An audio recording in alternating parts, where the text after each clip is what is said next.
Dear students, we are in the eighth part of the topic wrist and hand biomechanics. So we have understood that the what when the dorsal intercalated segmental instability, which we call as in a short form as DISI, when this instability leads to it progresses, it is not controlled or it is not treated well, it will progress into a degenerative problem from an untreated because of the non-treatment of the DISI is known as the scapulolunate advanced collapse. So it will lead to an advanced collapse of the scapulolunate joint, which is called as so it will lead to a complication in the wrist joint called as the SLAC wrist. SL stands for scapholunate and advanced collapse of the wrist due to pathology of the scapholunate. So we call this segment as the intercalated segment. So when it is affected in the dorsal part, we calling it as a dorsal intercalated segmental instability, DISI. And when this DISI progresses, it may lead to a permanent complication called as SLAC wrist, which is scapholunate advanced collapse of the wrist joint. So this is what is related to the wrist instability. Other common form of carpal instabilities, carpal bone or carpal joint instabilities occurs when the ligamentous union of the lunate and triquetrum is disrupted through injury. So already we have discussed about the major problem, that is DISI and SLAC. Now other problems, instabilities of the carpal joint may be between the lunate and the triquetrum. When the lunate is no longer linked with the triquetrum, the lunate and the scaphoid together fall into flexion. So they together fall into, when there is no link between lunate and the triquetrum, so lunate will and the scaphoid will fall into flexion, and the triquetrum and the distal carpal row extends. So this triquetrum, the stability of the lunate along with the triquetrum, because triquetrum always tries to extend the carpal row. So when that is failing, what will happen is the lunate will go into flexion along with the scaphoid. This ulnar perilunate instability is known as volar intercalated segmental instability. Earlier we have discussed about the DISI. Here the instability leads into movement into flexion. So the lunate goes into flexion along with the scaphoid because it is not in stable position with the triquetrum. So flexion deformity of this kind, flexion movement of this lunate and scaphoid is otherwise called as ulnar perilunate instability. Ulnar side movement of the lunate in peripheral area of the lunate instability. So it is going to the flexor area. Normally anatomical position flexor area is a anterior or volar. So volar, so this intercalated segmental instability is called as volar intercalated segmental disability instability. This condition is not common as DIS. So the most common is dorsal problem. The dorsal, that is wrist. Whenever you check somebody's wrist joint, most of the, when they're complaining about a weakness of the wrist, or they're saying something is giving away in my wrist, I'm not able to move, so doing some activities, my wrist is not strong like before. More commonly the instability will happen in the dorsal area, the extensor side of the wrist. For example, here we have, dear students, you have three pictures: figure A, figure B here, and figure C down. In the figure A, you can see the bones. This is the radius, this is ulna, and you can see the scaphoid and the lunate, and you can see a large space between the scaphoid and lunate marked by a trapezium, like a box, red colored box. This is a large area. This is called as a gap called as diastasis. So what happens is, it is the instability between the scaphoid and the lunate. So the ligament which has to give stability to the carpal bones, scaphoid and lunate, are scapholunate ligaments. So when the scapholunate ligaments are going through disruption through trauma, the scaphoid and the lunate migrate. They splay away apart, leaving a gap called as diastasis.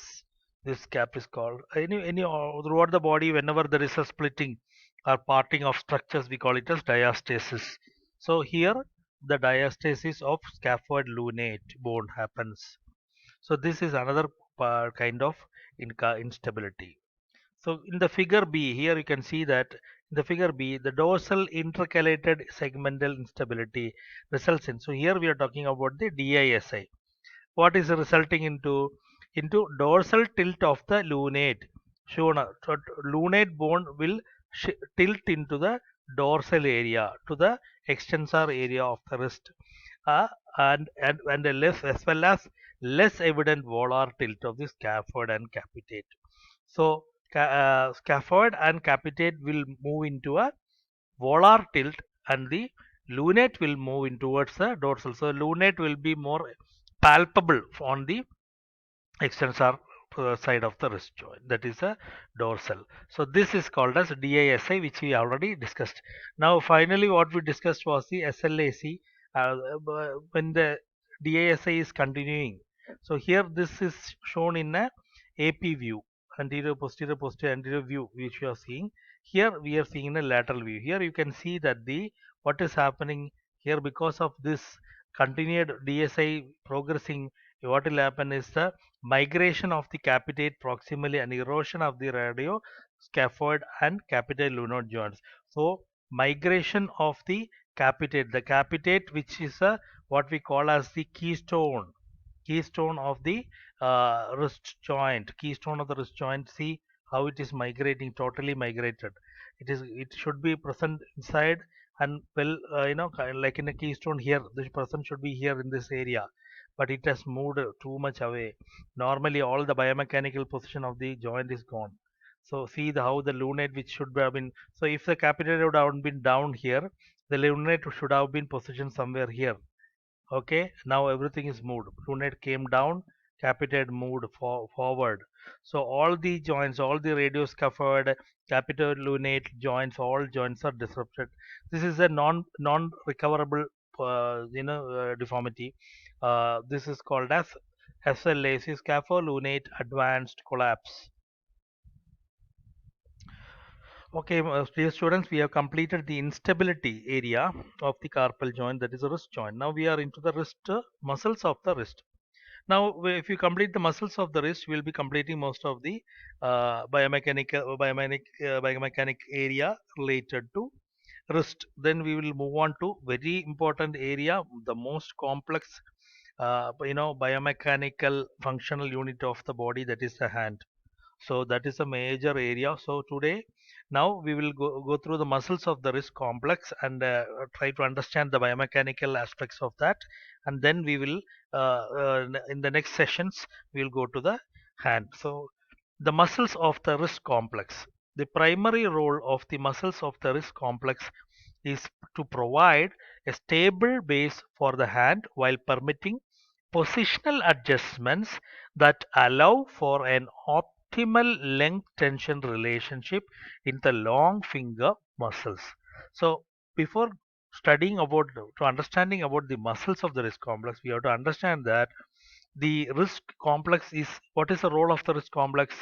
After studying all this, going through all this, you understood that the wrist has to give. Why have you studied the biomechanics of carpal bones, mid-carpal, radiocarpal, mid-carpal, carpo-metacarpal? We have studied all this because to understand the wrist joint should give a stable base in every range, in flexion, extension, ulnar deviation, radial deviation, all these positions. The wrist complex, the wrist joint should give stable base for the hand. Only when the base is stable, only then the hand can function very effectively. So that helps in the optimal length tension relationship. So optimal length tension relationship, because you all know that we already discussed that lot of in the both in the flexor as well as the extensor compartment of the forearm, entering into the wrist joint, we have lots of muscles going in opposite positions. So the length tension relationship is going to be highly, is going to come into position, come into activity in this joint.